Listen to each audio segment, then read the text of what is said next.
When we talk about European cars, we talk about tradition, engineering, and pure passion. Europe didn't just create some of the world's most desirable vehicles, it shaped the very idea of what it means to drive. Every country brought its own soul to the road: German precision, Italian design, British class, and French creativity. Today, we're diving into the most iconic European cars in history, machines that transcended generations and still captivate car lovers around the world. Let's start in Germany, the beating heart of automotive engineering. In 1974, Volkswagen introduced the Golf GTI, a small hatchback that changed everything. It was light, quick, and affordable. Not a supercar, but proof that performance and fun didn't have to be expensive. The GTI became a cultural icon, the car for young Europeans who wanted speed without sacrificing practicality. A few years earlier, another German legend had already arrived, the Porsche 911. Launched in 1964 with its rear-engine layout and unmistakable curves, it became timeless. Few cars have stayed so true to their original spirit for so long.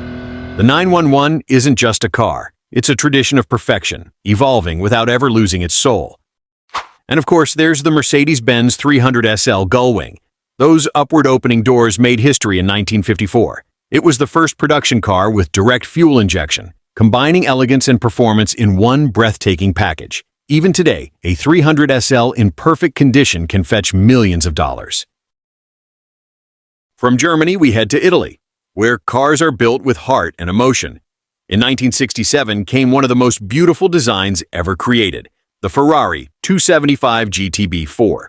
Long, elegant, and powered by a roaring V12 under the hood. It captured everything Ferrari stood for: speed, art, and desire. Just 2 years later, another Italian stunned the world: the Lamborghini Miura. It was the first supercar with a mid-engine layout. Before the Miura, that setup was reserved for race cars only. This bold move redefined the supercar forever, and every exotic car since owes something to the Miura's DNA.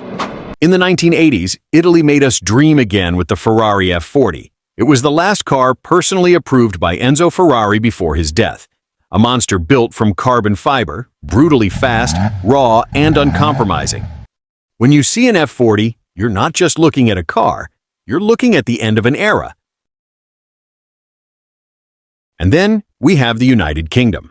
The British have always loved to blend class with performance. The Jaguar E-Type, launched in 1961, was once called the most beautiful car ever made by Enzo Ferrari himself. With its long hood, seductive curves, and thrilling performance, the E-Type became a 1960s icon, the car of rock stars, models, and millionaires. Beside it stands another British legend, the Mini Cooper. Tiny, affordable, and brilliant. The Mini proved that size doesn't matter when it comes to fun. On the track, it beat cars much larger and stronger. On the streets, it became a pop culture symbol. The Mini wasn't just transportation, it was personality on wheels. And of course, we can't forget the Aston Martin DB5, forever linked to James Bond. With its elegant design and inline-six engine, the DB5 became the world's most famous movie car, a symbol of luxury, mystery, and power.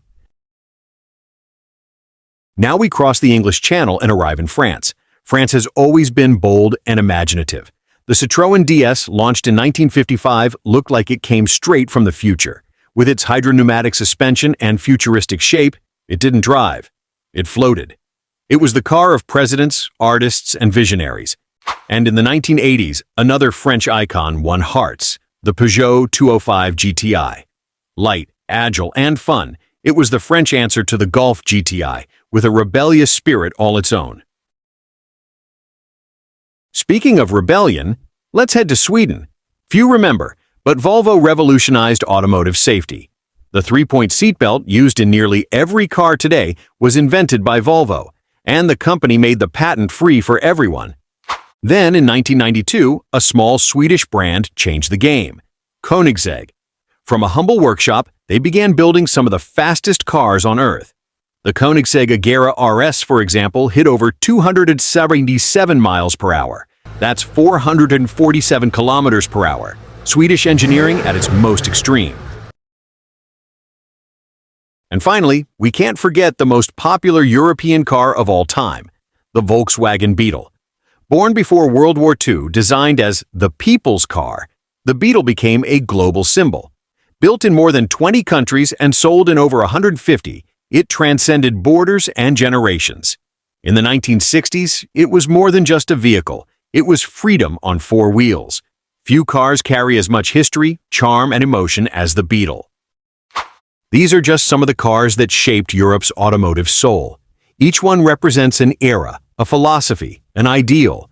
Some were born from luxury, others from necessity. Some were built to race, others to inspire. But they all have one thing in common.